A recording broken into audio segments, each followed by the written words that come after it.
order the City Council Transportation, Energy and Utilities Committee. There is one minor modification to our agenda that's been requested, that we move item 4.4, the Institute Road Sidewalk discussion, which should be brief, to the front of the meeting.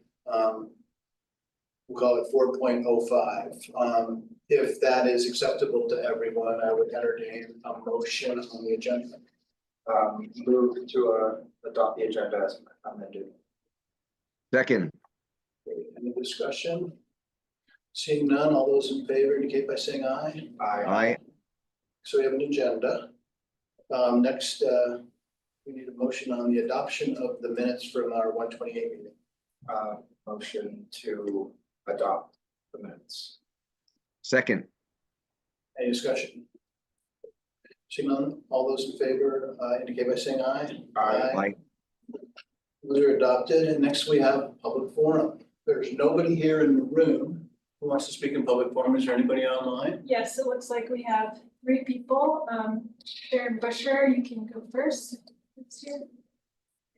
Go ahead, Sharon. Oh, hi, good evening. I usually don't come to this meeting, but I found that TDM was there and I reviewed it and I have a few comments about it.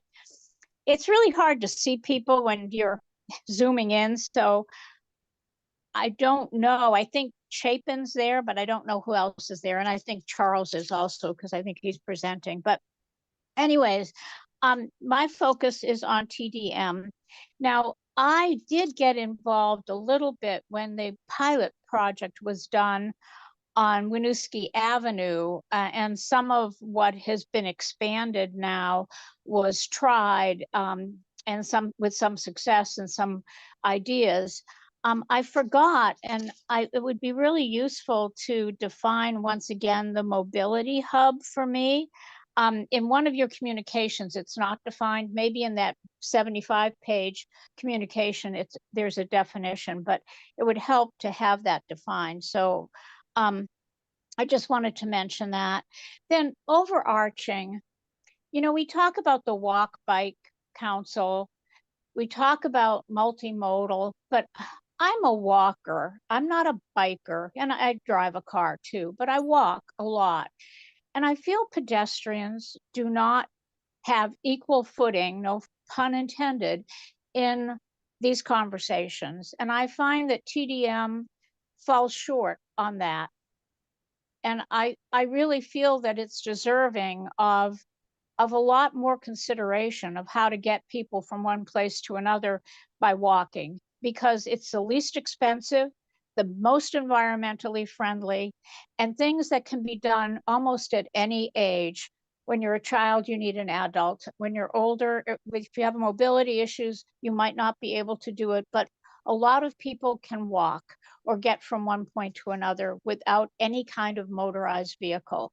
And I really wish that it would get some attention. So those are my overarching comments. Now, specifically, in the communication, the parking benefit districts that reference some paid parking, I'm a little concerned about that. I understand the idea of having districts, because I do think parking demand is different. And so that makes total sense to me. But I am concerned about the movement going towards more paved and increased costs for parking. Now, let me speak specifically to one aspect of parking, residential parking permit. Of course, I live in Ward 1, and that's when Bernie Sanders was mayor. The residential parking program came into existence because there was this ball club that he was going to bring in called the Reds, and they were going to take up all the spaces on the street. And so residential parking came into existence to alleviate some of that, so that the people that lived on the street and I live East Avenue, there's a component that's really an old section where you don't have garages, you don't have driveways. So the parking, believe it or not, is on the street. And so So there was a need to preserve some of that. And Bernie was I think he really looked at low and moderate income people and really cared about them and put in place policies that assisted them. And I see a lot of those being retired, and some of them I don't believe should be. So anyways, residential parking permits. I don't know who served on the committee that now is making the presentation, but I was hoping that it would be someone who was aware of the pressures in Ward 1 with UVM, UVMMC, the ARC, and the street parking that they all gobble up if there wasn't residential parking. So I'm hoping there was someone there that could be not only the historian, but the person who lives it daily, who could tell people about pressures and give feedback, accurate feedback about whether one thing or another would work. I am concerned about the increased permit costs. I do see that there is a discount for people, for lower income people. Thank you. I think that's incredibly important. I know that there are incentives, but once again, the incentives may not be those that some people can take advantage of. I worry about older people and individuals with disabilities if indeed if we don't include them in the conversation. I don't think AARP seems to be aware of the need for pedestrian access and people with disabilities. We have an ADA committee. When you're making recommendations and changing or eliminating parking, I'm hoping that that committee is drawn into this conversation. I feel like then we are discriminating because we don't include all the players that we need.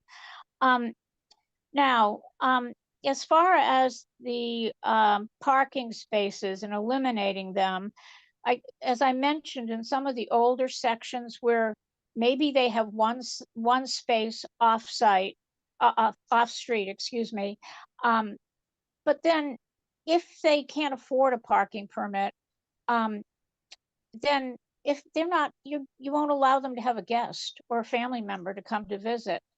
And I think that these things have to be really thought out. So I'm telling all the city councilors to remember that this all needs to be factored in when you make new changes. And I'm not speaking against making change. I'm not speaking against increasing fees to pay for the program, but I'm just bringing up some of the problems that I see, the pitfalls. And then the last comment, and I'm sorry, I'm going on, but I will stop. You know, I'm reading how we're trying to hold CAPMA and the institutions to carpooling and car sharing and other TDM policies. And yet I'm reading here that maybe actually you'll evaluate streets around businesses and institutions. And if there are spaces available, you'll sell them to the institutions employees to park. That seems contrary. It feels like one side of your mouth is saying we've got to limit cars coming to Burlington. The other side of your mouth is saying, oh, but we'll just offer you an incentive to park on the streets that are already stressed. That doesn't seem logical to me. Now, maybe as I understand it better, there will be some logic that will be revealed, but right now it doesn't seem logical. And I do want to let you know, I'm not the city councilor in Ward 1, but I get a lot of feedback, and all these people aren't going to be here tonight, but they said, oh, won't you speak on our behalf? They were really concerned about that aspect, about employees getting to have paid spaces on residential streets. They were very concerned about that. So I'll voice those concerns on their behalf, but everything else that I said is my own opinion, and I'm not representing anyone else but me. So thank you so much for listening. I appreciate it. Thank you, Sharon. Most of you. Next we have Barbara, and if anybody else would like to speak afterwards, could you just raise your hand on Zoom? Go ahead, Barbara. Okay, can you We could. Try again? Whoops. Okay, can you hear me? We can, yes, go ahead. Great. Thank you very much for your important work. I am concerned about the draft TDM document. There seem to be many proposed metrics and actions that are counterproductive to the TDM goal of reducing SOV use and reducing pollution. And I'd like to just quickly go through that list of things that I see as counterproductive to TDM. And to start off with, I would really love to see the decision makers on this report evaluate each metric and each action against our North Star, which is this going to increase or decrease pollution? If it's going to increase pollution, then I ask please that the proposed metric, proposed action come out of the TDM report. Really focus on ways to reduce SOV use and reduce pollution. That is, after all, mentioned in the report in the very first paragraph about what TDM is on page 1. But the rest of the report really loses that focus by suggesting all other types of things that are not consistent with that goal. So to start off with, and this is probably something that might surprise you, is that UVM put out a report. I sent it to some people within the city leadership a while back that says because Burlington is geographically a small city, if you take a bus from point A to point B in Burlington, let's say you live in Burlington and work in Burlington, you could choose to take a bus or you could drive SOV. You're not going to reduce pollution by driving SOV or taking a bus. The distance is too short to have pollution reduction. So I know we have spent a lot of time on TDM focused on how to get people that live and work in Burlington to use buses instead of SOV, but that's really not where we can make the most progress in reducing pollution. Most of our transportation pollution is created by commuters who live outside of Burlington and drive multiple miles into the city. So TDM really needs to focus on where is the pollution created and how do we reduce that pollution.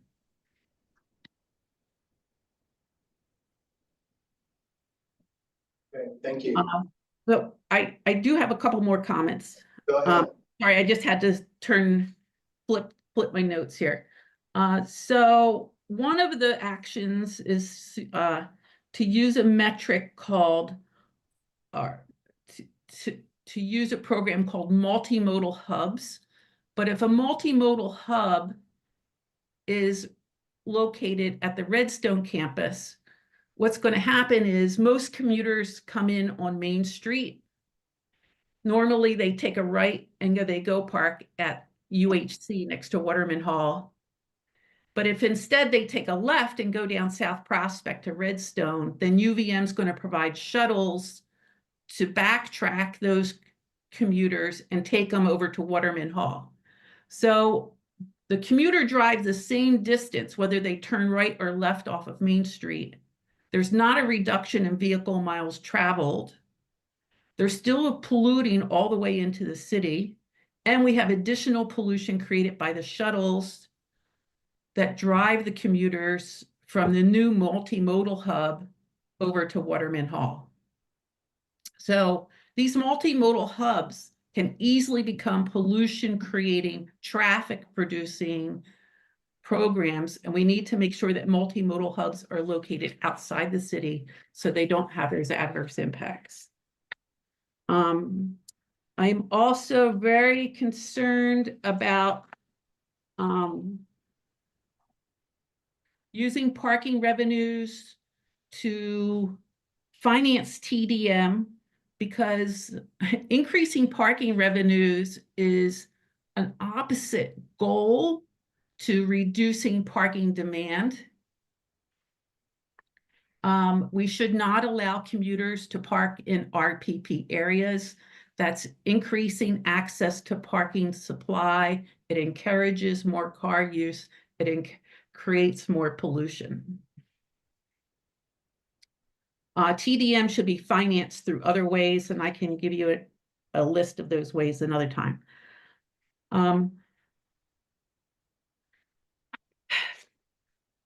So no to the vehicle miles traveled metric for the explanation just provided.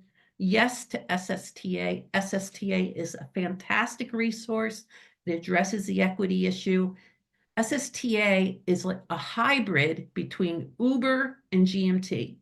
It provides on-demand service, door-to-door, and it's low cost to no cost. And I think we should put more money into SSTA to achieve the goals that you've mentioned in this report about providing transportation for the populations that don't have cars or find it too expensive, etc.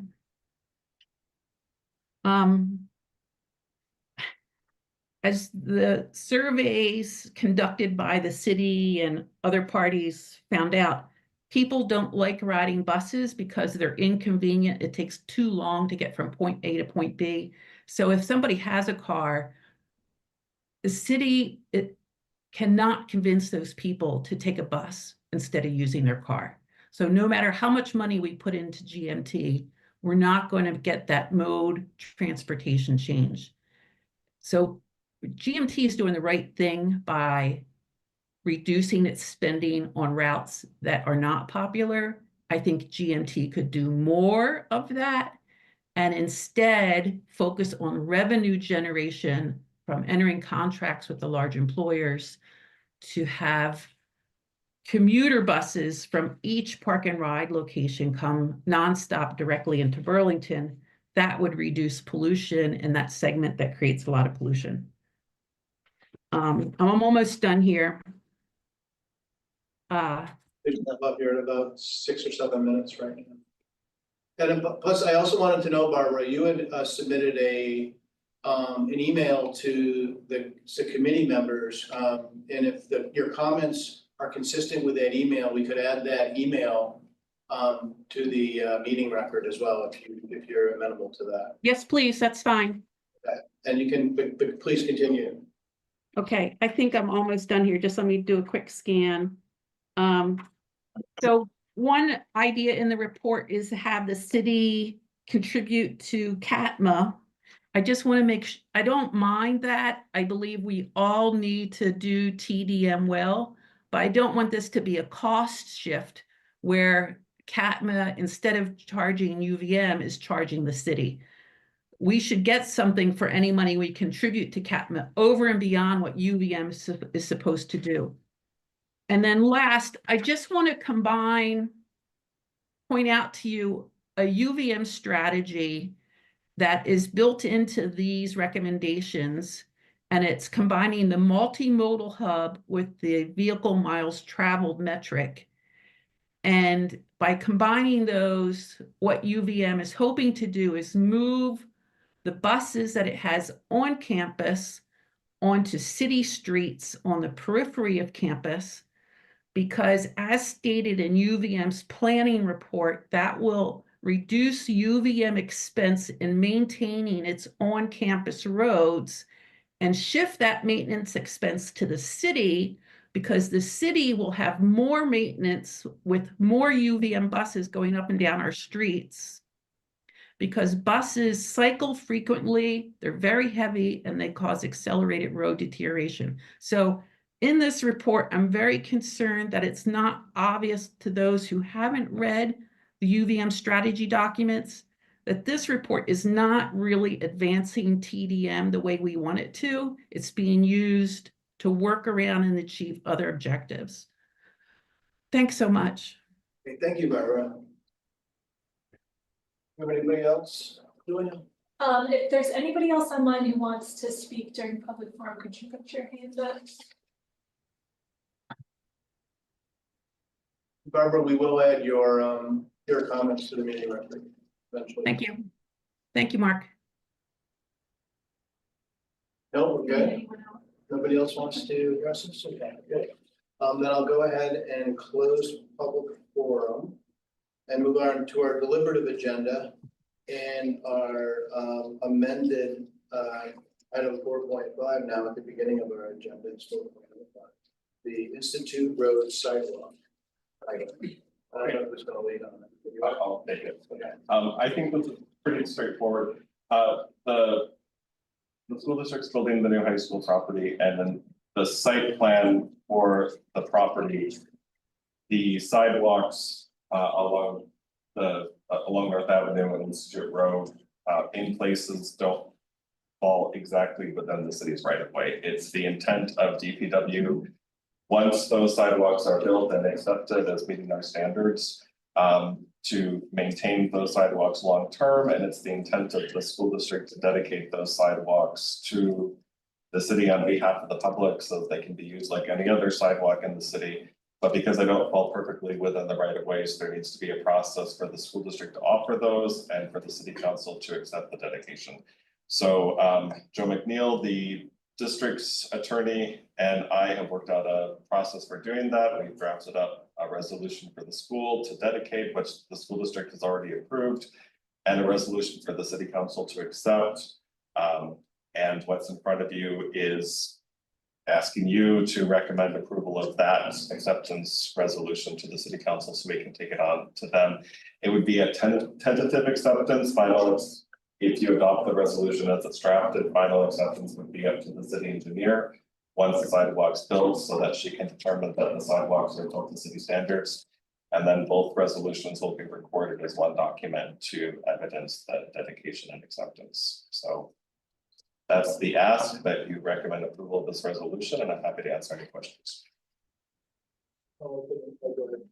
Yeah, I just want to say one, the staff supports this. It's important that the public rights of way be able to accommodate all modes of transportation. We do think because of grading and other reasons that having the sidewalk outside the right of way are reasonable. I do want to make clear that this does not mean all sidewalks on the BHS campus. That this really is only the sidewalk paralleling North Avenue and Institute Road that are through corridors for the general public. Thank you. Are there questions, comments from committee members?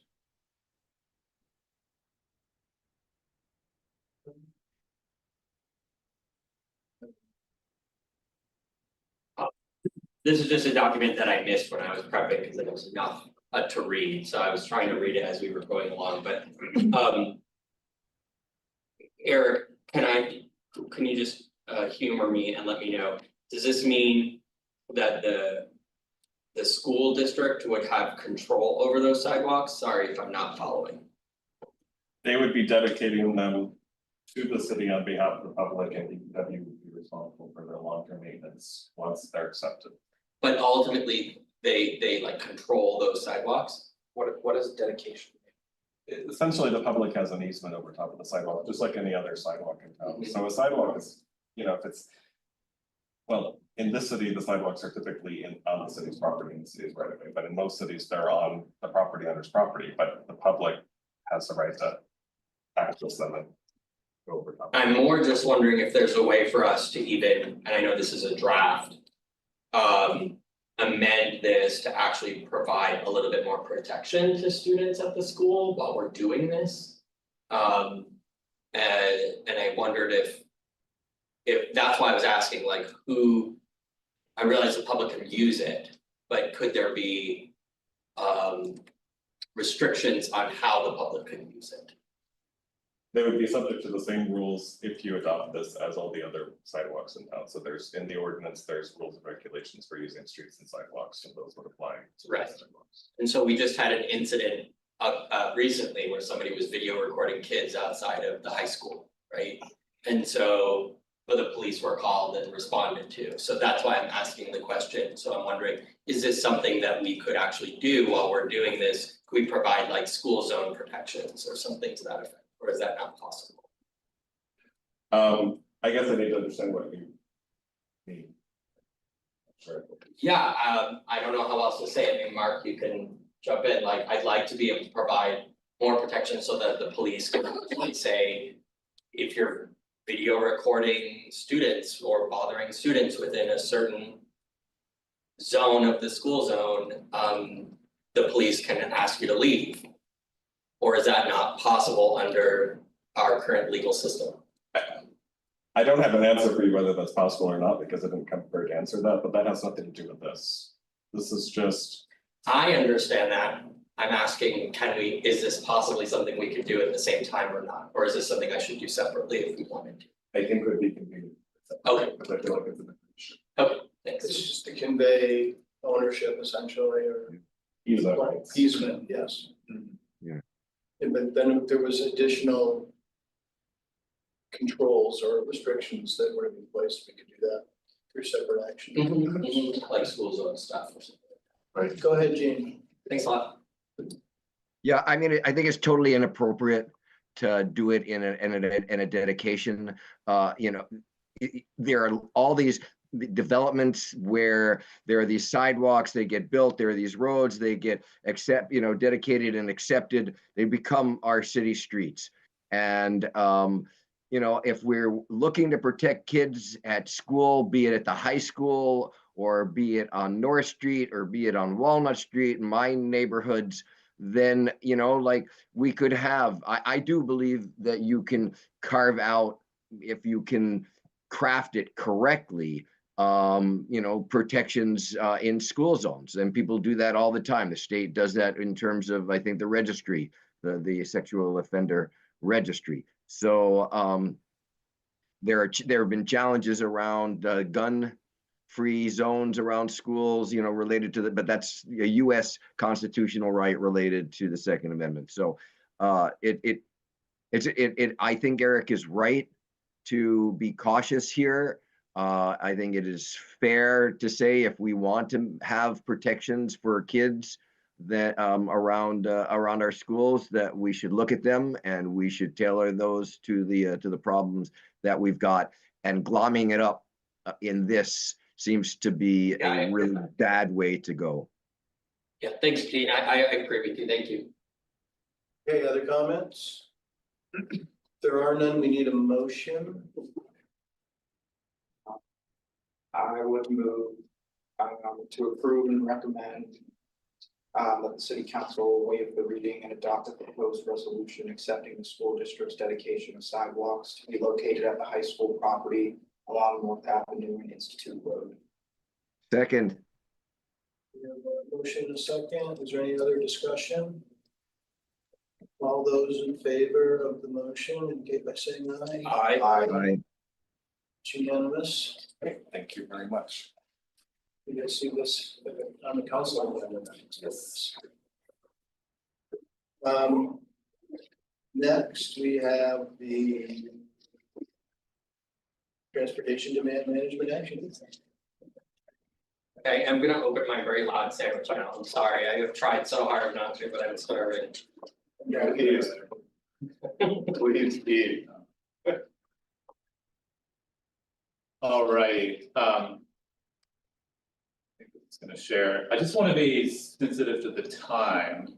And maybe start this with a question to you all.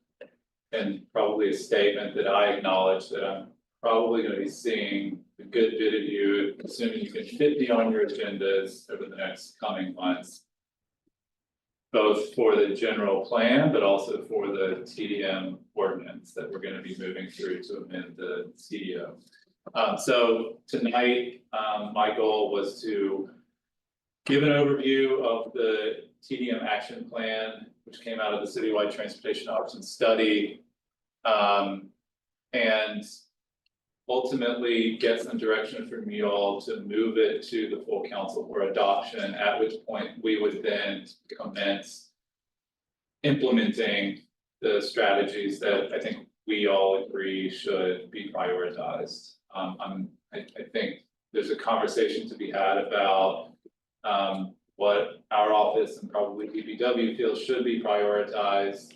Also a conversation about sort of capacity and resources and being realistic about what we can accomplish in the next 12 months and the next 24 months and beyond. So I'm happy to go through this slide deck in full, or if there are specific strategies or components of the plan you want me to address, happy to do that as well.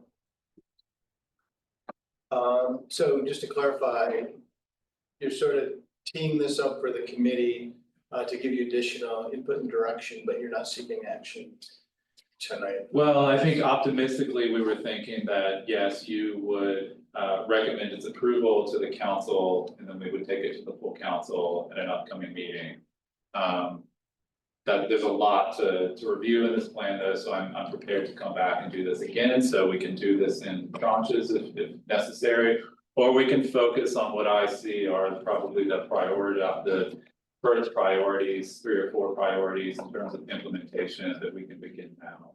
I do think we can begin the amending the ordinance to get a TDM point system in place fairly soon. I mean, we have a draft outline of an amendment. I've had some conversations with Winooski and South Burlington about their own, and there's conversations to be had about trying as best as we can to sort of standardize TDM across the region. So I think Barbara's good point is that we need to make sure that everybody is sort of paying their fair share in terms of TDM in the region. So happy to start with the ordinance, or I can run through the. Yeah, just before we start though, I can speak on for myself. I'm not ready to take action tonight, but I am interested in digging in and ultimately taking action. I don't know how other committee members feel. Go ahead, Gene. Thanks. I agree with you, Mark. This is really good work. Charles, I want to thank you. This advances things. I think we can work on the ordinance at the same time, but Barbara and Sharon raise important concerns on the particular details. The we've got a walk bike council and an update of that plan.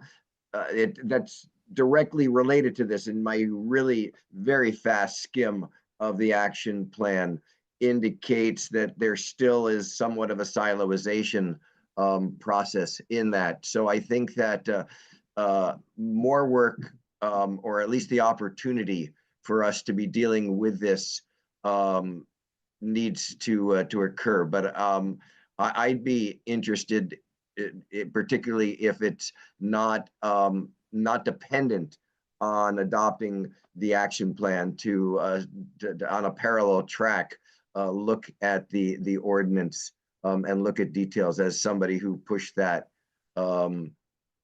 I feel pretty strongly that I want the most effective and efficient TDM ordinance on the books.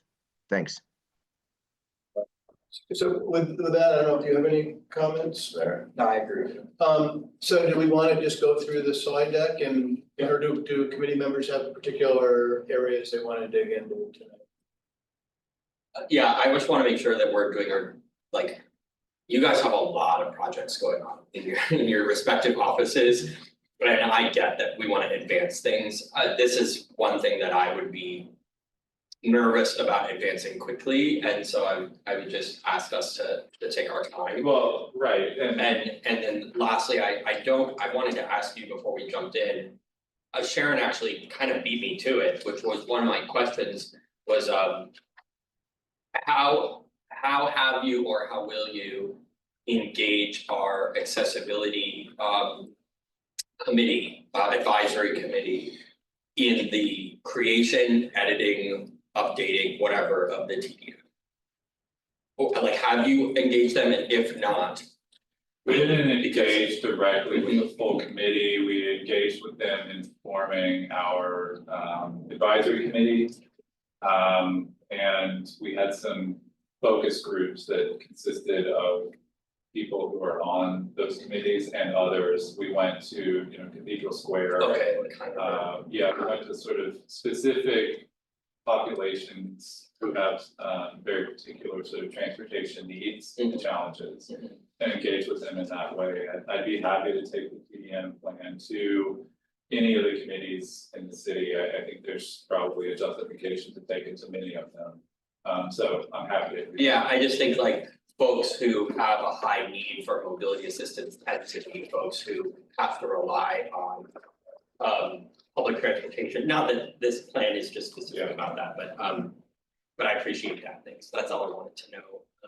And yeah, slow and steady is my preference. Yeah, and to that point, just briefly, one of the recommendations in this plan is for the city to hire a full-time TDM coordinator. And our consultants were very clear with us that, you know, that's actually a really important step. And yeah, there's a lot in this plan to implement. And it's my opinion, and based on our consultants' advice, that without that full-time TDM coordinator, some of this work is going to be slow in coming. So fully prepared for that until we have the resources to bring that person on. I expect that this will we'll need to be patient. So the plan itself, the TDM action plan, is the culmination of the citywide transportation options study, which was directed, the city council directed staff to undertake this 4 years ago in 2021. To assess existing TDM programs and recommend changes that the city may take to build on those efforts. The goals of the study were to evaluate the city's TDM programs and transportation needs, identify opportunities and expand TDM beyond new development, because again, our current ordinance really only makes TDM requirements of new development. And also finally explore models for what TDM looks like in diffuse more residential neighborhoods. So the plans consist of looking at what's on the books today, looking at what other communities around the country are doing in terms of best practices, summarizing the engagement that we conducted, and then finally to produce the strategies toolkit, which is the bulk of what this slide deck includes. So the toolkit components, there's sort of 4 main sort of sections. So transportation options, so these are the specific ways of moving that the city should prioritize, regulations and plans. So these are ordinances and policy planning priorities, like the point system that I just mentioned. Management and funding, so what are the sort of back of house things that the city should be doing and the region should be doing, frankly, to prioritize and promote TDM. And finally, these neighborhood TDM strategies, again, the tools to expand the reach and equity of TDM. The plan structure, there's a implementation matrix. You're looking at a snapshot of it here. It includes the recommendation itself, whether or not the strategy applies citywide or specifically to the neighborhood TDM work, a relative sort of order of magnitude cost, and a time frame for implementation, everything from near term to long term. In addition, every strategy in the plan includes a sort of profile that provides an overview, discusses what the benefits for Burlington could be, includes recommended action steps as well, and again, sort of repeats the sort of cost and time frame. So just diving right in. The first one, work with Car Share Vermont to expand services and supporting programs. There's 5 recommended action steps. I know the city has, DPW mainly has done a lot of work to try and facilitate car share around the city. Car Share was a really vital member of our advisory committee and participated in a lot of our engagement, including in some of the discussions about mobility hubs. So first one, working with Car Share Vermont to identify specific areas and demographic groups where there's unmet demand or opportunities for car sharing. This is discussed later on, I think, in the sort of neighborhood TDM component, but the Old North End is far and away the sort of, for Car Share Vermont, their best performing neighborhood in the city, in the state. And The Old North End is also where we have large populations of new Americans. For whom car share is probably a very new concept, and so I think there's a lot of work that has to be done in terms of education and making folks feel sort of comfortable and familiar with the concept, and so I think that's something we can do. Streamline the permitting process for allocating car share spaces. If this is something, you know, DPW and TEUC wants to prioritize, I think we can try and implement this. Integrate car share space planning into all neighborhood planning processes. We're doing this in the New North End planning process right now. We're gonna be dividing the New North End into, you know, 5 or 6 sub areas, each of which will have its own sort of TDM framework created, not an in-depth TDM plan, but a framework that might include recommendations for where parking spaces might best be sited, and any programs to sort of increase their uptake in the neighborhood. Update the ordinance to include requirements for shared spaces that can be used for car share. In the point system that we're looking at creating, car share is a significant tool. It's a tool that other cities are using, and I think that we would like to encourage car share use through the TDM point system. Finally, as funding becomes available, provide additional operating funds for Car Share Vermont. I think we all understand the budget realities Burlington and many communities in Vermont right now are facing, so I would consider this one not near term, but certainly in the medium, longer term, we can look at ways to provide additional operating funds for Car Share Vermont. I'll stop there, or I can keep going if you have specific questions about car share. Keep going. All right. Work with CAPMA to expand the Guaranteed Ride Home program. So Guaranteed Ride Home programs, these are offered a lot to commuters, students in some cases, as a means to, like what it suggests, guaranteed a ride home. So in the instance that, let's say you can take the bus to work, but you work at a restaurant, let's say you end your shift at midnight and the bus is no longer operating, the Guaranteed Ride Home program would get you home safely and securely. So the first recommended action step here is to establish a program structure and define equitable eligibility criteria for an annual program budget. Looks like some text got cut off here. We would need to do that, define, you know, what is the equitable sort of strategy here. 2, implement a user-friendly registration system. A lot of this TDM work is about education and making it easier for people to use, and so later on, there's a recommendation about creating a sort of standardized sort of brand for TDM and a website that becomes sort of common knowledge to folks in the community, and that might be the place where they could go and register for the Guaranteed Ride Home program.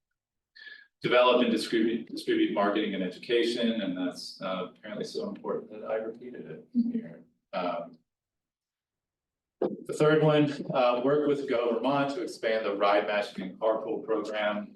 So yes, coordinate with Go Vermont to evaluate gaps currently in participation, and meet with local employers, school and community-based organizations to increase awareness of the program, and basically just to build up a participant pool for the carpool and ride matching program. Work with GMT to expand transit service and pilot micro transit service. Obviously, now is not the time to begin discussions about expanding transit service. Our consultants were, they were with us when the conversations last year started about GMT's budget gap. And I think they're well aware of that, and so that's why this strategy is recommended being near, medium, and long term. So that said, I think there are some things we can do to expand transit service in Burlington today and to pilot micro transit service. So develop and adopt bus stop design standards for Burlington. This is a near-term planning initiative that, you know, I believe probably in the next year or two, we could begin to look into. In partnership with GMT, launch a marketing and information campaign to support transit. I think that is happening, and I think that is a relatively low cost, low barrier initiative here. If microtransit service is in fact identified as a priority, implement pilot program. There has been a pilot program in Montpelier. And I think if we're gonna pursue microtransit, I think the smart way to do it is to try and pilot in a specific part of Burlington or for a specific population that might benefit from microtransit. You know, there's some transit routes that go to a large employer where a number of those folks riding the bus are going to the end of the line, say in Essex versus jumping to a large manufacturing employer. So and that might be one way where we can pilot microtransit to sort of capture a population that is already taking transit, but use it in a more efficient way. So, Because this is dense, I feel like if I try to hold on to it, yeah, we'll be talking about everything all at the same time. Yeah. Microtransit, we've been talking, it's a, you know, a fair amount, but a few times we've talked about it with GMT. And I've been very interested in the possibility of microtransit with the airport. Yep. And experimenting with that, and I don't know how much you've met with Nick Longo about that, or if you have any interest in it, but you know, maybe there's a possibility for the airport to even, you know, be a good partner in that particular route. And I think there's a huge demand for it, especially with the students when they're coming and going during holiday period, at least the ones that don't drive home.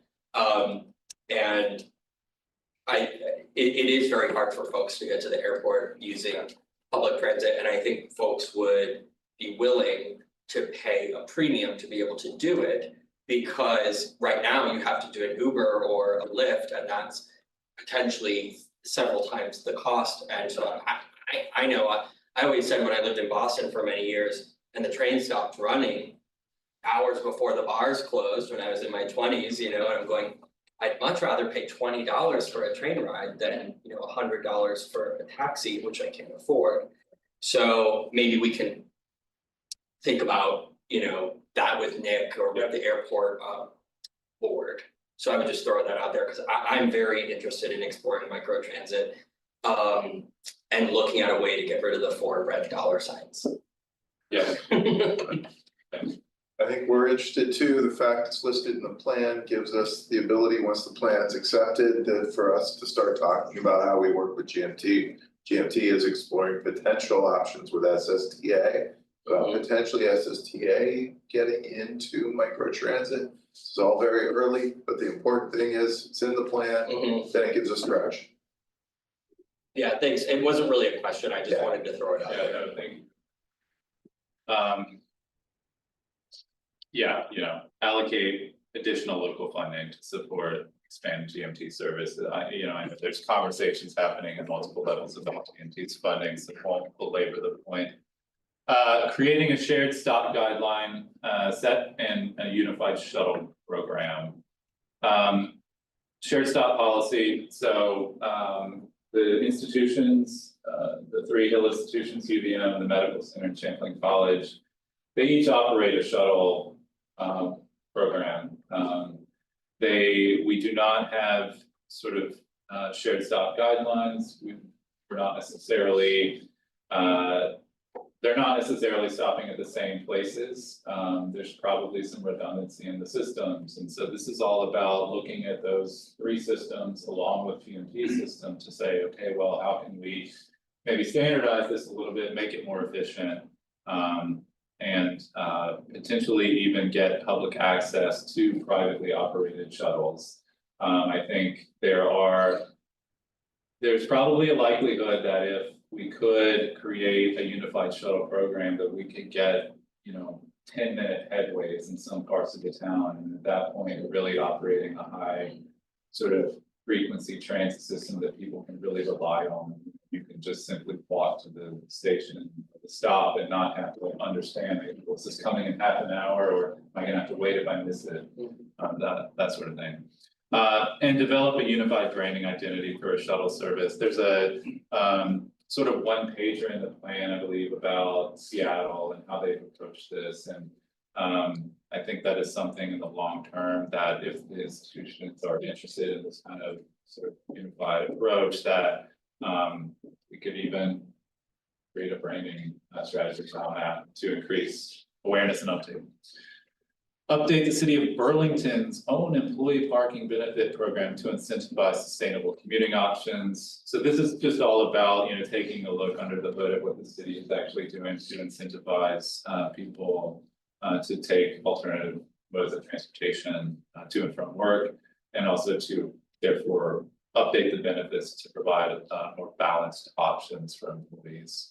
If somebody, for example, is biking to work, do we want to look at, giving them some money for bike maintenance? The city does that to some degree. We do have sort of free bike repair workshops, I think every year, at least once, but sort of increasing those kinds of services and financial benefits for folks. Would we be able to add to look at, I'm sorry, Chair, should have asked your permission. No, you can go ahead. I do want to, we have like, I know, we're it's starting late, crazy. we have a long night. So How much, till 8 o'clock? I want to make sure that there's other topic questions, like to get through this, but go ahead and ask your question. The prolific sort of nature of bicycle theft in the city has been certainly told to me by many people as an obstacle for like why they don't want to bike downtown, for example. And that, and I've had constituents, have expensive e-bikes or bikes stolen to the point where they can't actually replace them. And so if there's a way to work with like the Community Justice Center or some other organization to kind of help offset victims of crime, if bicycle is like their main mode of transportation, for example. Yeah, it's something we can look into. I mean, I know we don't have endless money everything in part, that's also an infrastructure issue with building secure bike parking that is abundant. So how are we doing on time? I would say keep going. I know I've looked at the slide deck. I think it's useful to me to have you go through it and fill in detail, but I don't know how other committee members feel, and if we can just keep going maybe. I think there's too many slides honestly to get through. Well, it's a lot of material. So T7 would be the last in this transportation option strategy. That might be a good place to stop. I've gotten a few bits of feedback here, and when I come back, we can start off with the next regulations and plans strategies.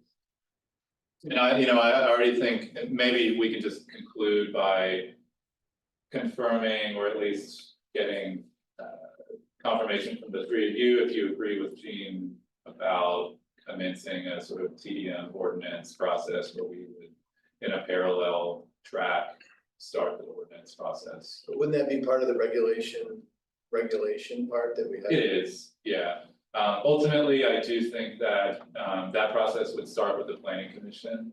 And once the planning commission discusses it, and I think they'll want to spend a good amount of time with it too, it would go to the council, at which point they could refer it to you all, and that could be the venue to get in, to have in-depth conversations about the amendment. I mean, that's fine with me, it's fine with others. I do have specific concerns that were, I think, former Councilor Busher was mentioning about some of the residential parking things, if that would be part of that ordinance. That would not be part of that. Okay.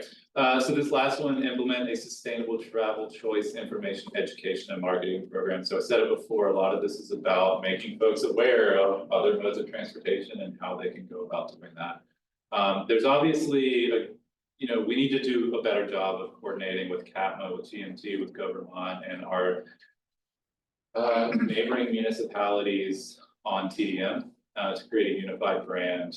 Winooski is in the process of adopting, if they haven't already, their new TDM regulation. South Burlington adopted theirs in September. theirs are very similar. Ours is gonna go into a little bit more detail, but it's generally a similar approach. I think we're all moving in the same direction and sort of asking similar things out of our community in terms of TDM, and so I think there's probably some work to do. CCRPC is also doing their own TDM plan right now. All three of us, Winooski, Burlington, South Burlington, we're on the advisory committee for that, talking about ways to sort of coordinate better. So we'll continue to do this. Launch a branded TDM website, I've talked about this already. Marketing materials that include trip planning information. There's some of that already online, but I think we can do a better job. And finally, just coordinating educational materials with neighborhood community mobility rituals program. So what this is I think these programs really are modeled after something that started in Chicago, where it was, transportation sort of activists, community members, created these rituals where they would get on the bus with a bunch of community members who don't typically ride the bus, and they would get them familiar and comfortable with it. And then, the idea is that there's a multiplier effect, and each new person that rides the bus feels more comfortable, and they tell 10 of their friends, and that's how you grow population of bus users. There's also mobility rituals that consist of walking sort of tours, community guided walking tours through neighborhoods, mostly just to get folks familiar with the streets and the infrastructure and what's in their neighborhood. Some folks don't know, or they don't feel comfortable walking by themselves, so that's what this is all. So I'll stop there. Maybe I'll just jump to what I see as the strategy's prioritization. So again, updating the TDM requirements in the ordinance, we talked about that, that's number one. We can do the commute trip reduction ordinance at the same time, or we could keep that separate. And adopting neighborhood-based TDM plans, that's underway already in the new North End plan. And a fourth that is not on this slide is the neighborhood mobility hubs. We have a grant, an NTI grant from the state, multimodal transportation innovations grant. Relatively small, but it's to continue the process to stand up a mobility hub in the Old North End that would, at first, would probably include some secure bike parking. Because we've heard this concern about folks having difficulty lugging their bikes up and down their small apartment stairs, that sort of thing. More information about TDM, working with GMT to see if we can get some bus stops coordinated there as well, and ultimately other things, and let this mobility hub evolve and be a model for similar hubs throughout the city. So that's what we see as the prioritization, but happy to come back. But I think we hear that we'll start the amendment process for the number one, updating and expanding our TDM requirements. Any comments, questions from the committee? I have, I guess, one about the strategy of prioritization. Number two, adopt a commuter trip reduction ordinance. And this would be for the institutions, UVM, UVMFC, Champlain, probably. Yeah.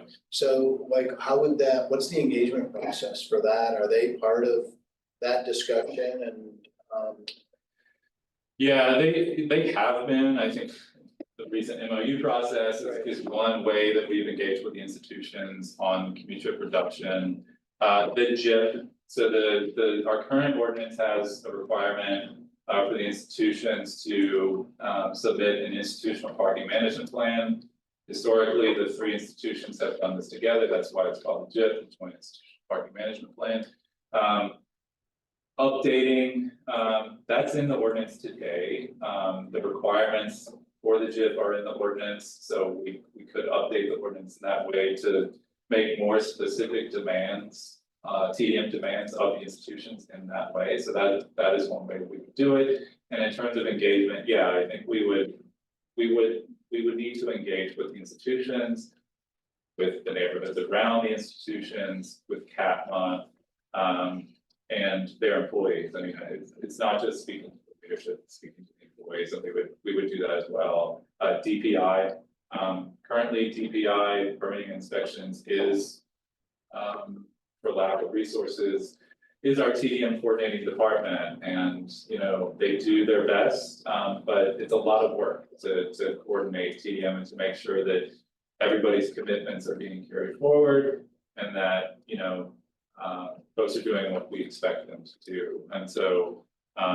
it would be working with internal folks, DPW, DPI as well, to understand, well, what can we do in the near term till we have that full-time TDM coordinator to make sure that the community production ordinance or the more general approach is. Okay. So the UVM MCMOU that we just adopted, this sort of is anticipated in that. It Yes. doesn't like counter to anything that's been done. No, and the last year's update to the JIP that required to submit an annual update, we've been working with CAPMA already. The planning commission wrote a memo, I think maybe it went to you all, but they instructed, you know, us to make sure that future updates and future 5-year JIPs include more of a focus on TDM, and I think that's actually what we would do. Is probably won't even call it the JIP anymore, we'll probably call it something more like a community trip production plan or a TDM plan for the institutions. Thank you. Good. Any other comments before we close this item? I guess not. So we'll move on. Thank you, Charles. We're gonna move on to the Battery Street preferred alternative approval. Yes, wonderful. So last month we had Drew and Jason here to give you guys the full presentation of our recommended preferred alternative. Some of the follow-up that we did after that meeting was to revise the preferred alternative graphic to show the parking on both sides of the street in the southern 2 blocks. To keep the existing pull-off area in front of the Marriott. And to show the left turn pockets heading into the hotels for southbound traffic on Battery Street. We also updated the report to include more of a summary around some of the stakeholder interviews that we did. So our meeting with April Cornell, and also we added some info about our meeting with Burlington Bay. We did reach back out to April Cornell just to give them another chance to, you know, provide any other input on how to make this design work for them. We met with a bike advocate, talk about comments made at the last meeting about protected intersections, and we also added some narrative in the report about stormwater management. And then finally, I know today there was some conversation over email about the number of curb cuts in certain areas, which I will say we did meet with that business and property owner. We talked about the safety benefits and the potential to increase the amount of parking in that lot, or even create a more kind of pedestrian focused area. I saw that ice cream window there. But it was like very clear during that meeting that that business owner would not willingly reduce a curb cut. So we kind of decided as a project team to like keep advancing this big picture concepts and not focus on a small detail like that. Like that's something that we really flesh out during the design phase of this project, and the number of curb cuts is kind of in the weeds for a big picture corridor study like this. So to that end, we did work on a revised motion, which I will share right now. That just helps to clarify that we would be looking into reviewing curb cuts along the entire corridor to enhance bicycle and pedestrian safety during future phases of this project, because it's something we would be doing regardless. Any questions? Sure, You go ahead. no, I'm not gonna go first, but go ahead. I'm just gonna ask committee members unless you have to add, no? We're here. So, For you. No, I just thank you because we're so familiar with it because we just saw you last month, which is great. I appreciate that background. Question about the curb cuts, based on the email today, but also on what you just said. When you say that business owner isn't sort of willingly gonna participate in that, to what degree do they have? Because that's something that they can sue over, or is that something that they have control over? What's the deal? I think it's a little bit of a gray area. My understanding right now, we would control something like that through a zoning permit. This building has been there for so long, that it would be, yeah, looking way back and seeing what we could do. I do think some type of legal action may have to happen ultimately to reduce the curb cut there. We don't really know yet, and it's also not something we would do as part of this scoping process either. If I may, just jump on that, is that our approach at this stage, which is highly conceptual, is to build relationships and figure out how best we can get to yes. Making a decision at this meeting that we didn't notify the property owner about from a design detail perspective, I feel would hurt the long-term kind of relationship and push us more likely into a legal arrangement. So my thought at this point is that this language puts a marker here from the committee saying that, you know, managing curb cuts is important to pedestrian safety. And that you want us to continue to work on this and that we keep you updated as we moved into preliminary design. It's also like super close to the College Street intersection, which we've already identified last month and just both qualitatively and quantitatively that it's like the prime intersection. And I think we've all at one point or another seen something happen at that driveway, you know, area that could have been worse. Maybe that's just might be me, but so I personally, maybe there's a way to adjust the red line area to include pedestrian safety and safety at that intersection. I don't know what you think about it. I mean, I guess to your point is, I'd be open, I think it's important that we look at each intersection, but Sure, so. but that one stands out numerically when you guys brought the numbers of how many pedestrians and cars go through. That one was the big standout. Which is why we really advocated to reduce the cross section there to 3 lanes. One of our original traffic analysis kept 4 lanes there and did not really shorten the pedestrian crossing at all, which we obviously have changed. So I think just shortening that crossing is huge. It's already and it also leaves more space for pedestrian queuing on both sides. So I think that's where the real pedestrian safety benefit is gonna happen at this intersection with the lane reduction. That makes sense. Yeah. Okay, thanks. Other counselors? Go ahead, Jane. I think that Chapin's proposed amendment makes a lot of sense, given what I read in all of the emails from Local Motion and Jack Tiano and others. So, I mean, it basically, one of the criticisms is that through the pictorials, we sort of give the impression that we're locking in a certain thing, and the representations that you know, we might say, well, no, we're really not. It makes it harder. I think that their point is right. So having a resolution that makes clear that we're studying this, and I don't even know whether there should be or could be a footnote in whatever the documents are to indicate that there's going to be this continuing review for safety. That might be another little minor elegant way to address the issues that are raised, that, you know, I mean, because as we know, you get momentum in the planning process and it's hard to break. And then and yet that's not what's intended. So let's not deal with that. So I guess that would be the add-on, is to make sure that the documents themselves that were being critiqued have some sort of amendment that let people know that they're not, this is not locked in stone, that there'll be some continued review by staff. Thank you.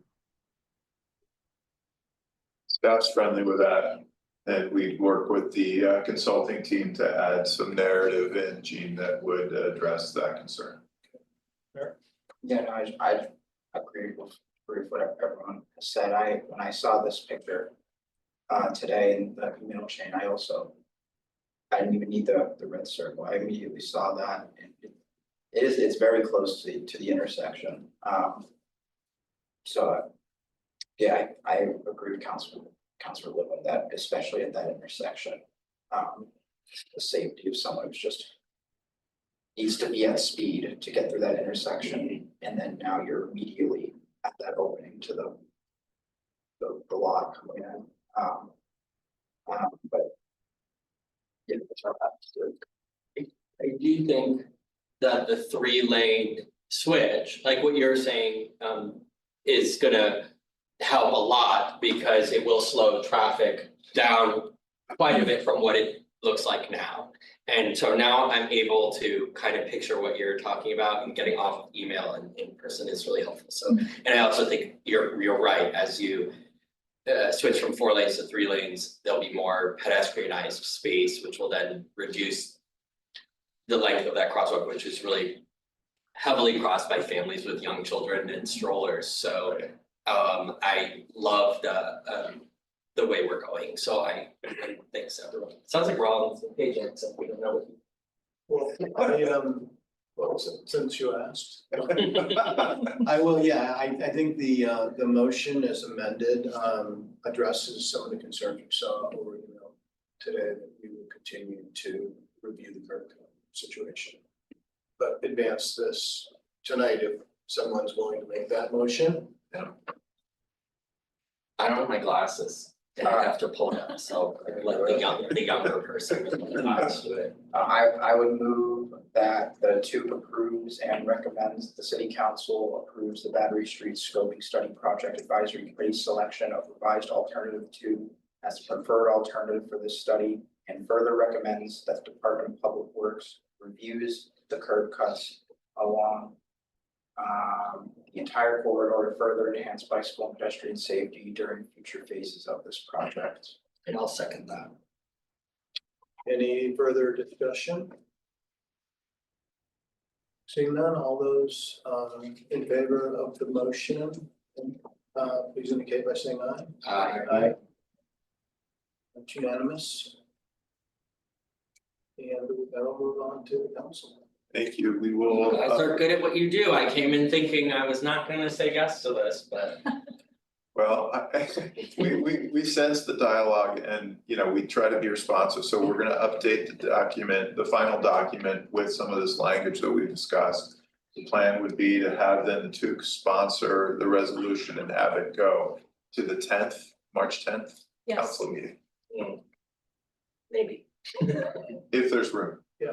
Absolutely. Okay, Ben will decide. I feel like everybody keeps mentioning that date. Yeah. For everything right now, so. sure.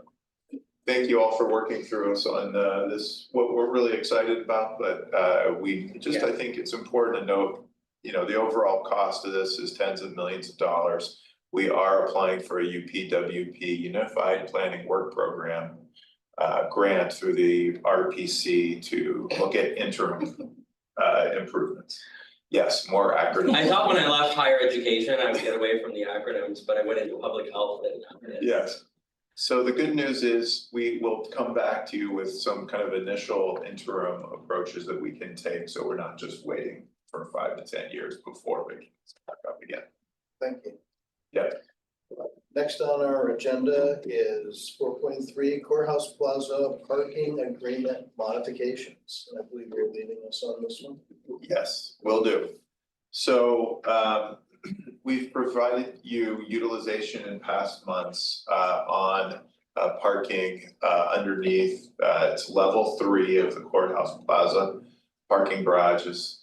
Councilors may recall, the council approved about last year at this time, the city subleasing tray 3 of that parking garage, 85 spaces, as a construction mitigation strategy for grade streets, Main Street.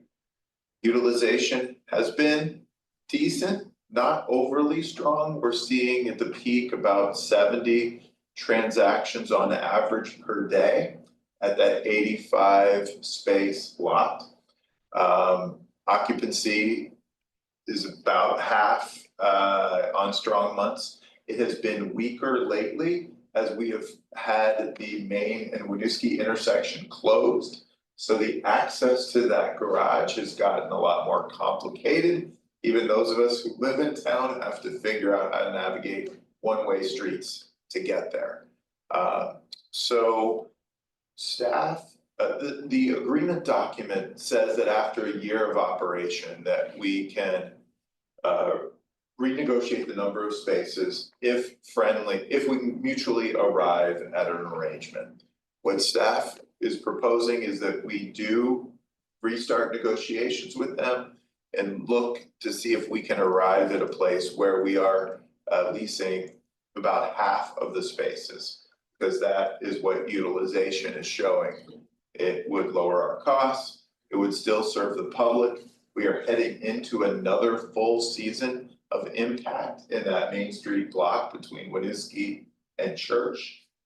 Mainly through October, so we want optimally to get an agreement extension through October in some fashion, but a cheaper fashion.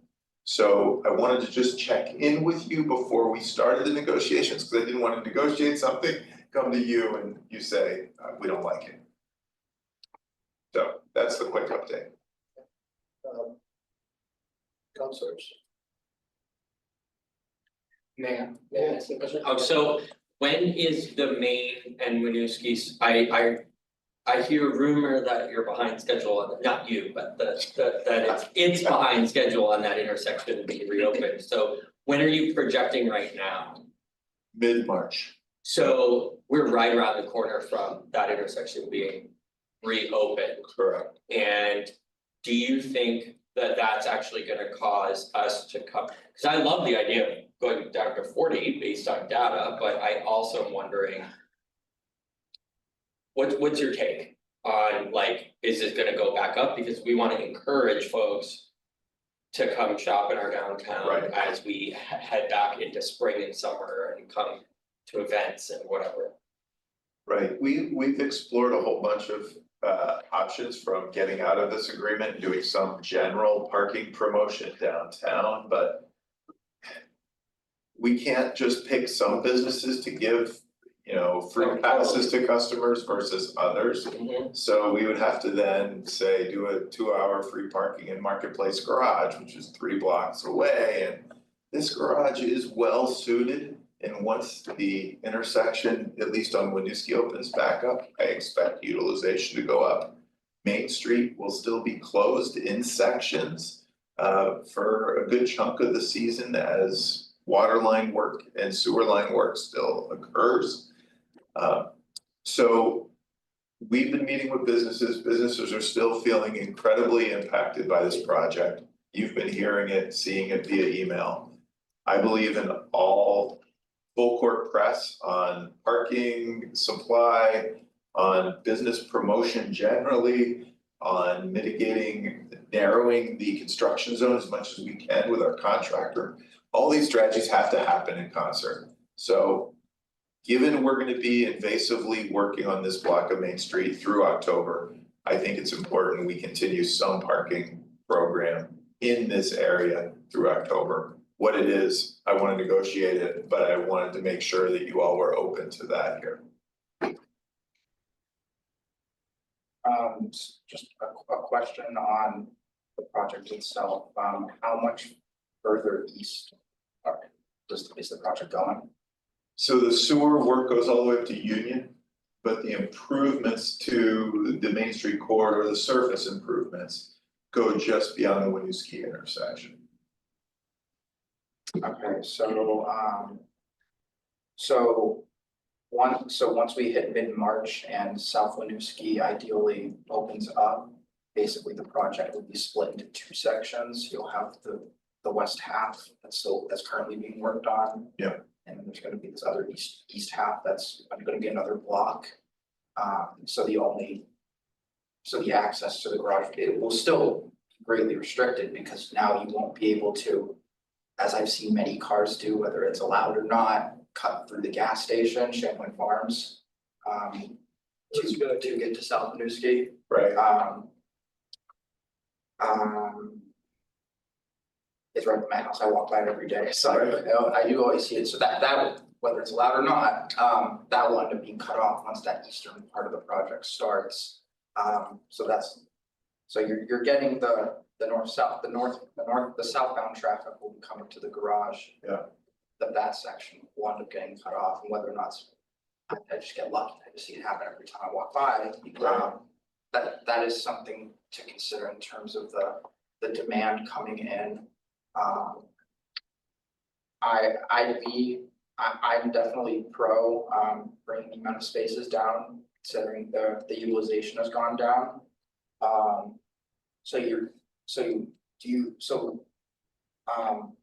Lately, you said that it's half, that's what's being concurrently, I guess, utilized at a time. Yeah, we are paying $11,000 a year, $11,000 a month for these 85 spaces. It's $4.60 a day per space. That 11,000 a month. So historically in September, October, we were bringing in nearly $7,000 in revenue. So about a 60% cost recovery. In January, we were more like $2,000. So we paid 11 and we got 2,500 or so dollars back. So that level of utilization we don't expect. One, the winter is our low season downtown, and two, the intersection closure has really impacted that. I would expect that to go back up. If we get to $6,000 or $7,000 a year in revenue and we only have half the spaces, and we come to an acceptable agreement with the garage owners, we could be breaking even. But Main Street is still gonna have, to your point, I appreciate the point, Merrick, is we are still moving eastward with the sewer work, and that's probably gonna be more like 2 months of work before Main Street is open to enter kind of the CBD from the hill. Yeah, I think I would be pro trying to get that number down to maybe not as low as what we're maxing out now, if there is a prediction of it going up. But somewhere around there, around half, I would like that. Okay. Thank you. Go ahead, Gene. Thanks. I think reducing the number is advisable. So and if it can be down to half, that would be great. It would be helpful as you're doing these negotiations to have the usage reports given to us. To the extent, you know, like you did that previously, there wasn't Yes. anything today, so you know, maybe it does, and I don't know that it has to be even in an agenda item. It can be just, you know, like as part of a consent agenda that just says that keeps us apprised of the utilization so that we can see it. But I would support, like Merrick said, going down significantly. Thanks. I would support that as well. So Okay. we need action from us, or you just? I don't think so. I just wanted to make sure, you know, we'll see how the negotiations go. But yeah, if I bring something back that has half the spaces for the spring and summer, it sounds like there's support for that, which is great. Yeah, and I like Gene's idea of just maybe we add just a consent agenda or Yeah. part of the director's report that just has that information. Okay. Yeah, It's not too terribly difficult to. it's not. Anything else on this item before we move ahead? Okay. So that takes us to our last item, since we've already taken care of the Institute Road Sidewalk, to future TEUC agenda setting work session. And when we left last month, I took away an action item to put together a list and take a stab at a plan. And I've sort of made it I've done half of that. It's just been an extremely busy month with all manner of other things and other council business. And so what I did is I emailed you all a list, and I think I've emailed it to Julia. I don't know if people have had a chance to look at it. What I did, I don't know if you wanna throw the Excel up. Isn't there DPW list? No, there's 4 tabs on this worksheet. One is the council accountability list that came from the council consent agenda at our last meeting. And these are all of the things that are on that list. The other thing is there's a DPW list, and that list comes, Chapin and I, when we do agenda setting, refer to this list every month. And there's some things that are emergent staff issues that we have to deal with, and there's other things that are in this list that we would bring in, bring to the front to address them if we have time in committee.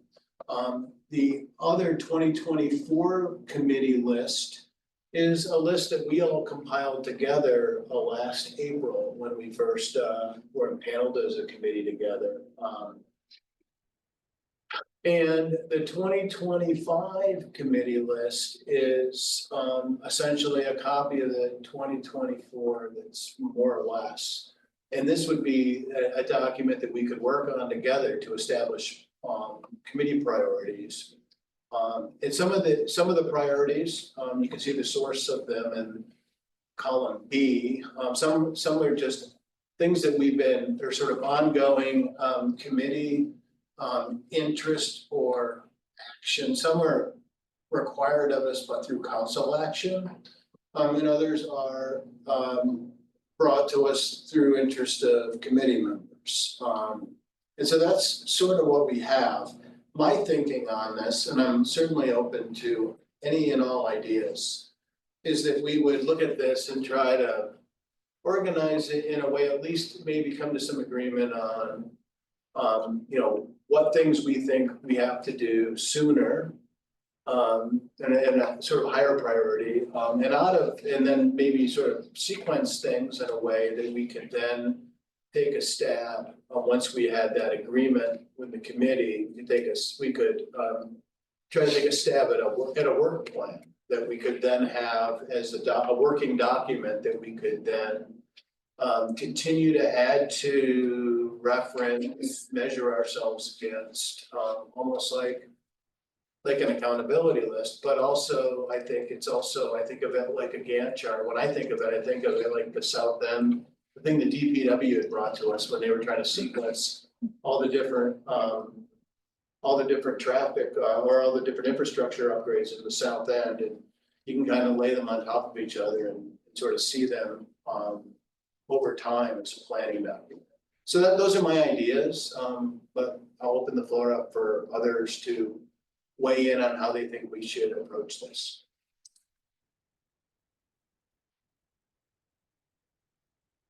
We just looked at it, right? No, I did. Okay. I mean, I agree with, it sounds like a good plan. Let's, I don't belabor it too much. I would just say on the council accountability list, you probably wrote this before we had a public safety hub at the last meeting. So I would just say that's I may have, yeah. missing from it. And then the other thing I would say is, I was obviously brand new to the council. In fact, I believe we made this list at my very first TEUC meeting, mine and Merrick's very first TEUC meeting. And so the only thing I added was Plattsburgh Avenue safety, which I think you're coming in soon with data that's been, not you, sorry, but like data that's been crunched and. Yes, we've shared raw data with you. You shared the raw data, but Yes. you had said that it would be We're at gonna least update. until March, Yeah. until you could process and analyze that, which is perfectly fine. Yeah. The only thing I wanna add probably, Mark, is for me, my priority has shifted ever since the accident on the Beltline that affected a New North End family, well, ended someone's life and affected a New North End family pretty substantially and forever. So I would, and I know you took it seriously and jumped on right away. I really don't want us as a committee to lose sight that people in Burlington have been asking for and terrified of that road for a very long time. And now that I know that it's a class 2 city highway. I now know that that's within our responsibility. I had incorrectly thought it was the state's responsibility, so. Noted, and on that, we're waiting for a full report From the police, Mhm. yeah, I just wanna like Yep. name that capture. next year, if I'm on the TEUC still, I would want us moving forward. Gotta have that caption. I'm not updating this in real time, but I'm taking some notes. Any other counselors have some specific things that they think are omitted? Oh, you already, oh, look at this. Julia's updating for us. It's like the AI yeah. has fixed it for us. Okay, go ahead, Gene.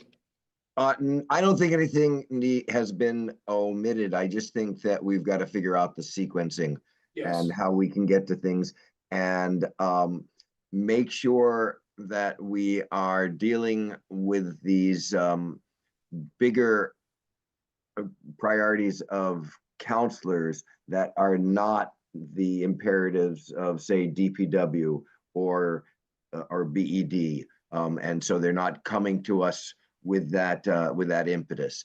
And in particular, the McNeil stuff, I think we owe it to everybody to make sure that we're advancing our commitments that we made in the district energy proposal.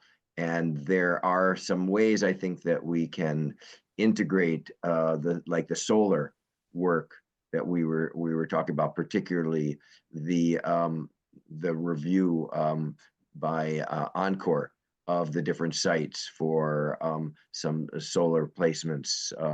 And I think they fit very nicely with the future of McNeil and what we've heard about battery storage, for example.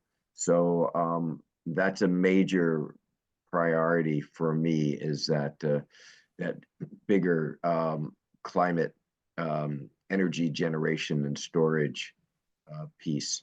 And yeah, and obviously this TDM stuff is big, and to the extent and I agree that things like the safety of the Beltline needs to not get lost.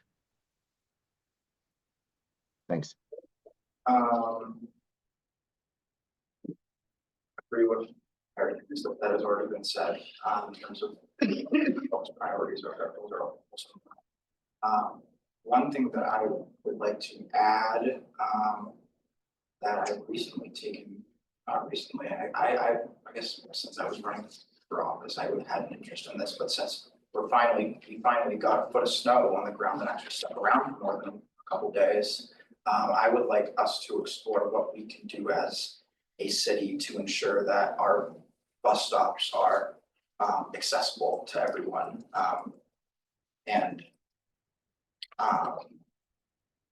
Yeah, specifically accessible, but also other things like so stuff like benches, that's also accessibility to people, things like benches and stuff like that.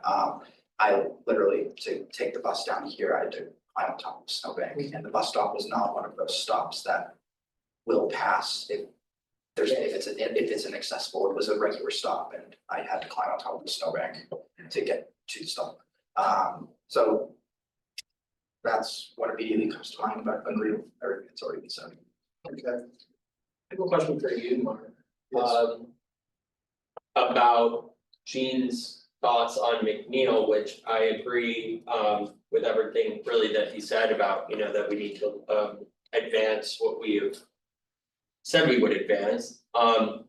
It feels like every time Darren Springer comes and gives an update, it just, to me, it's like a big, some big shift. Some of the updates have been public, some of which only counselors have been privy to. And so I would want, I guess, you maybe to tell us, like, how do you chart that out, and then all of a sudden there's a big change with McNeil because he's doing a lot to try and make some real change there. Well, with McNeil in particular, in the district energy resolution, I would say, because a lot of the the ones that are listed as council action are ones that were sort of needed, there's certain things needed to happen, right? So like, I know that I couldn't go to the meeting because I forgot we had another meeting of some kind. But there was a conflict. The BED Commission recently met to approve one of these RFPs, and I haven't looked at the recording, but I have the link to it, and where that's coming here as well. They don't have a taker for the RFP for the forestry study, it's my understanding. So there's certain things that are sort of actions that, or updates that we would naturally have that are predicated on some other things happening, and those things haven't happened. So if that's the case for some of these things, we should at least update our due dates on them, I guess, because our due dates were over on some of these things, and as we heard from the public last time, you know, where, you know, we were sort of chastised for not having moved this and allowed BED to be the decider on when we took these things up.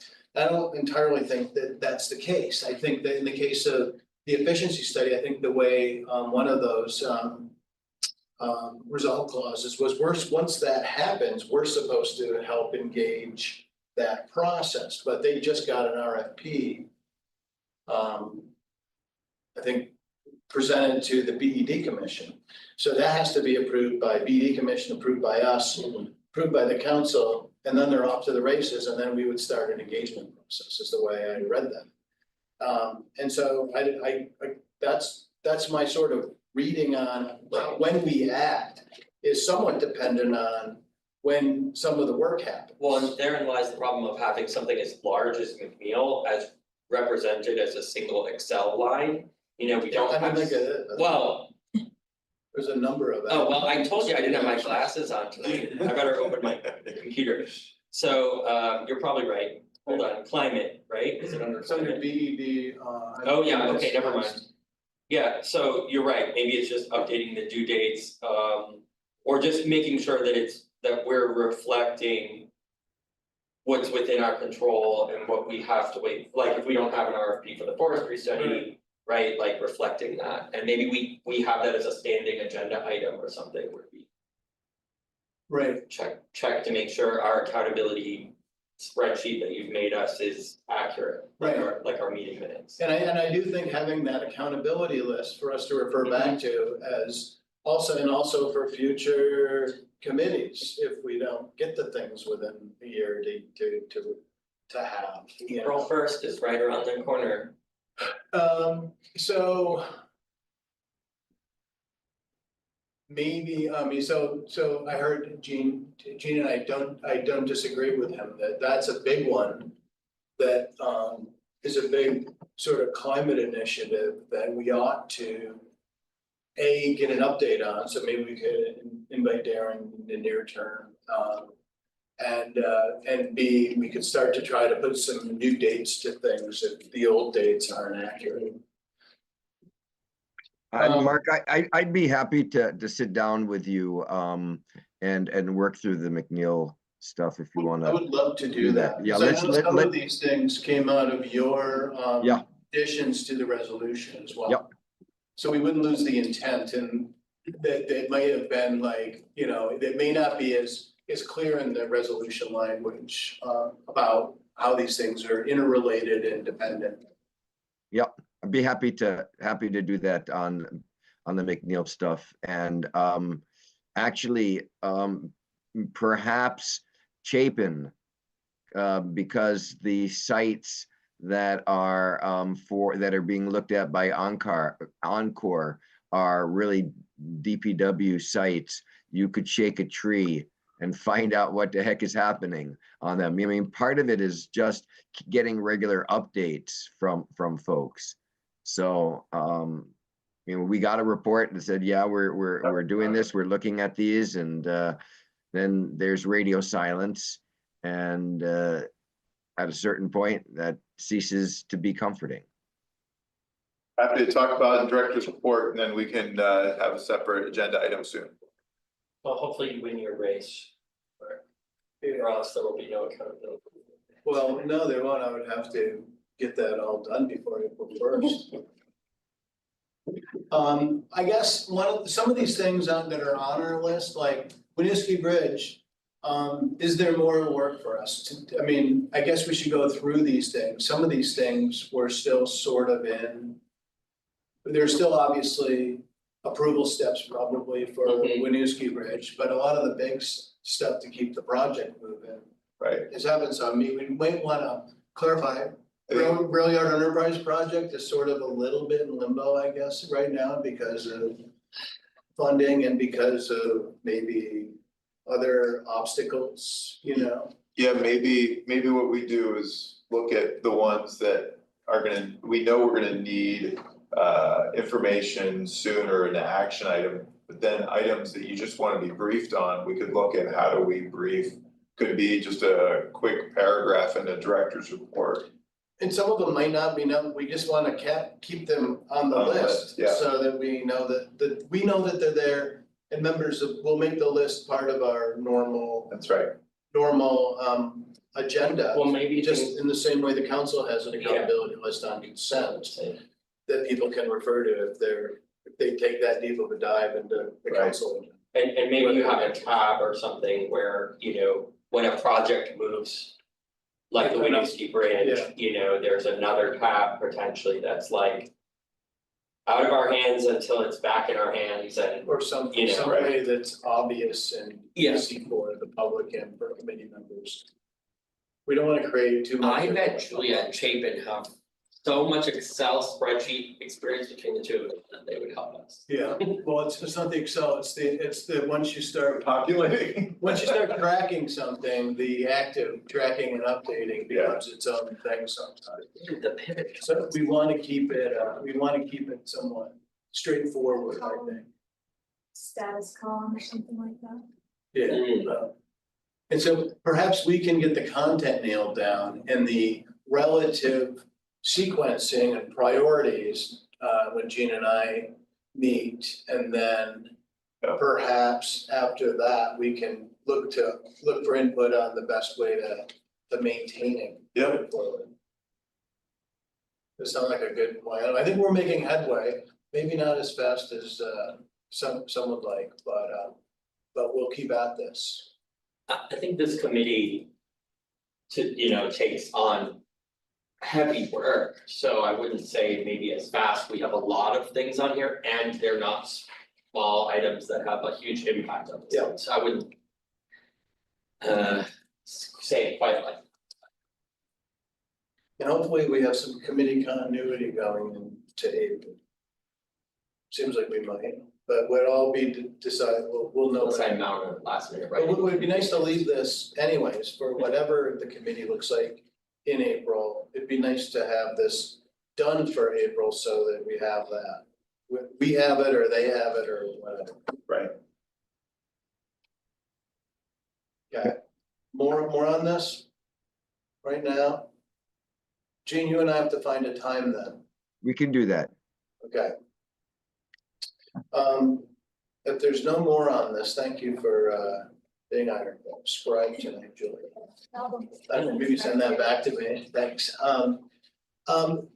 Then we will move on to, I'll just give you a spoiler alert. I'm gonna talk about a GMT resolution, but not until the councilor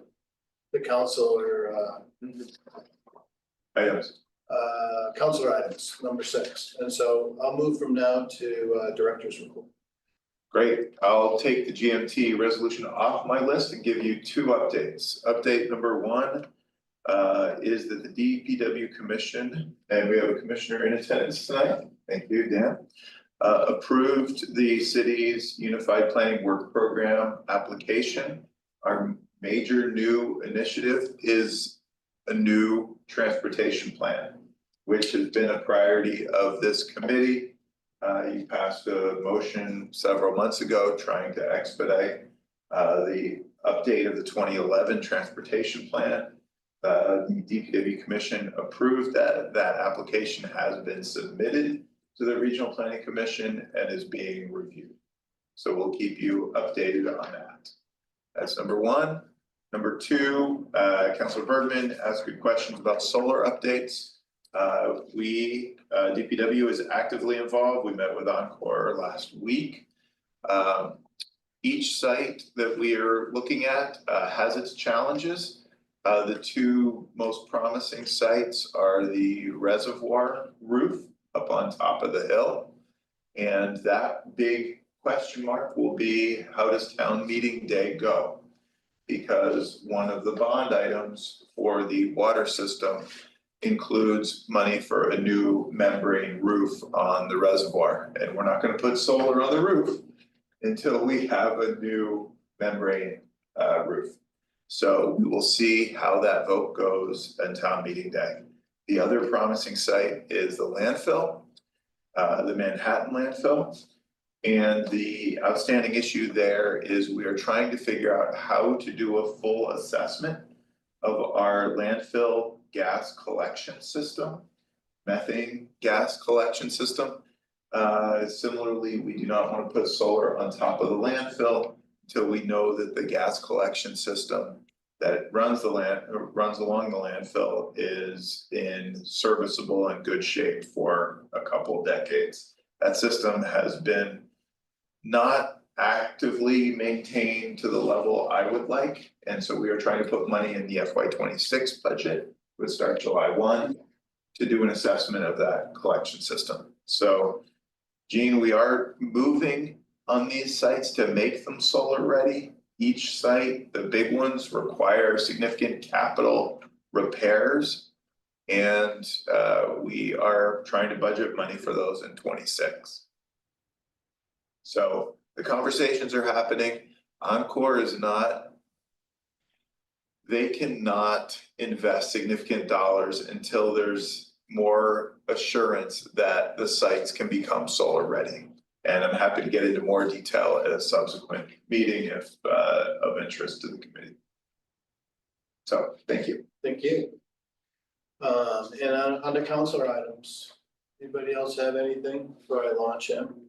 Okay, so one of the things that we had done in the last two prior years is to we've unfortunately been faced with the same situation, maybe to a less severe extent, but a situation where GMT, which we depend on for many of our initiatives in the city, is underfunded, and their funding largely is approved by the legislature. This year they're short again, and we as a council, we as a committee, and then as you know, have sponsored resolutions that then go on to the full council, and with council support are used in advocacy work in the State House to try to unstick some of that money and make GMT's budget whole. So we have another one. We have another problem this year. I've been talking a bit to Jean and to Clayton, and have a draft resolution that I only circulated this afternoon, again, because I didn't actually make edits to a draft that Clayton had provided me on Friday until this afternoon, and I circulated it to you all, and along with some comments that Chapin had, and three options basically on how to proceed on this. We didn't warn this for tonight. So one option was to amend our agenda and deliberate on this item. We're probably not doing that at this point. So our other options are to schedule a short special Zoom meeting. We try to do it just virtually maybe, and keep it short, and if there's any amendments to this, we could work that out, and approve something as a committee that could go on to the full council. If we were to do that, my preference would be to do it by the 4th, because that's the date by which we would have to have anything that's going to be on the agenda on 310 queued up for the council. So we could do that if people are open to that. Our other option would be just to work outside of the TEUC, because this isn't a work item of the TEUCs at this point. And we could work as individual counselors and sponsor it individually as counselors, and just that way we wouldn't have to potentially have a committee, although I think it may have more weight coming from the committee. I'm not sure. I guess I'm sort of open to ideas here, but with the goal of getting a GMT funding resolution onto the 310 council agenda. So with that, what is the committee's pleasure on this? Personally, I don't think it has any extra weight that's worth the effort to have a special meeting. Especially because I think likely this would pass unanimously if brought forward by the council. So I don't, you know what I'm saying, like, but we could put something in there that says if everybody was amenable, that all the councilors who serve on the Transportation Energy Utility Commission are extremely supportive of this or whatever, but I'm not looking for an extra meeting right now, to be honest, between now and March 4th. Okay. Other thoughts? It looks like for me, and that the 27th of the 3rd. Gene, your mic, like the angle, we couldn't hear you anymore. Right, the 27th, which is this Thursday, or the Monday, the 3rd, are probably the only days that we could do a special meeting. I tend to think that you're right, Evan, in terms of the full council, and perhaps we could work through it on our caucuses, because I do think that our caucus is strongly in support of public transit. So, and yours has been supportive as well. So I don't know that there's an issue with that. And that might be the most efficient way, Mark. It would be to circulate it to everybody and get co-sponsors, and then we could proceed. And Okay. Barrett, what do you think? Yeah, I don't think, I don't think a special meeting is required. Okay. Fair enough.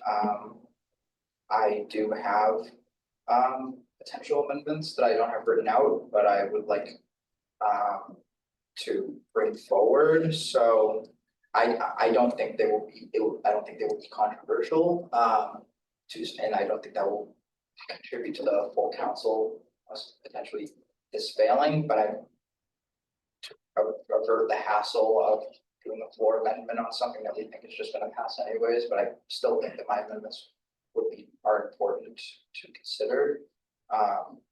You and I could just go offline. Yeah, we can do that. Yeah. Mark, when will you need those amendments by? But I would like to have something like as fully distilled as possible, because I'm not really anticipating a lot of amendments if Gene and Merrick weigh in and you weigh in. And I mean, we're the ones who have the sort of content expertise on this, and have had the exposure to all of Clayton's testimony. So if we can work in a way that doesn't violate open meeting law, like if I am like, Yeah, I got I'm the you. I'm author, just you wondering, guys like, tell me what you dates. think, I can Like, add them in. we're at like 225 or something, you know, so I'm just saying, like, if you wanna bring amendments to Mark, they have to come soon. Yeah, Merrick and I talked prior to the meeting about things, so yeah, we would do that, I guess.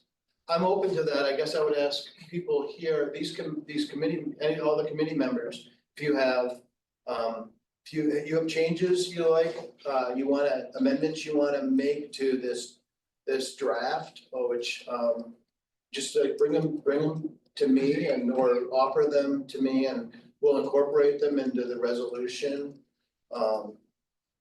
And Or go from surprise there. you on the floor. Yeah, well, I mean, it'd be good just to be able to send this and get it approved without a lot of deliberation or amendments on the floor, on the tenth, so. I'm supportive of wrapping this meeting up before that, so. Right, and we're gonna do that. We're gonna do this. So, Gene, if you have things you see in here that you wanna add or change, just let me know, and Merrick will do the same. You won't be violating quorum or anything, and everybody works through me as like spoken hub here a little bit, so.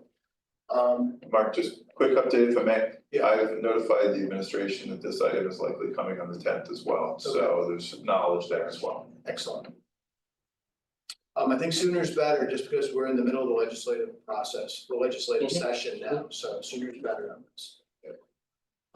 And so that's all I had, and thank you for helping. Thanks for us thinking along. of it and Well, working on it. It's not like you're not busy. we've been talking about it. Okay, so with that, I don't have anything else other than our next meeting, which is scheduled for the 25th at 5:30. That's our No, that's- normal Oh, TEUC fourth Tuesday, 25th of March. 25th of March, correct? Which is the day after council meeting. But I know can be challenging, but it's our standing fourth Tuesday. What's on the agenda? We don't know yet. The items that I have potentially from staff include TDM study, follow-up from Charles on whether we're ready for recommended approval. GMT resolution, which probably don't need, and then the 505 Riverside Avenue Hazard Mitigation Grant Program for that parcel. Is that on the DPW list that I was looking at earlier? Yes. Okay, good. It should be, yeah. Okay, very good. 8:57. 8:57. So there's no other business. I'll adjourn us at 8:57. Wow. I think we spend like every night doing council stuff this time of year. It's fun.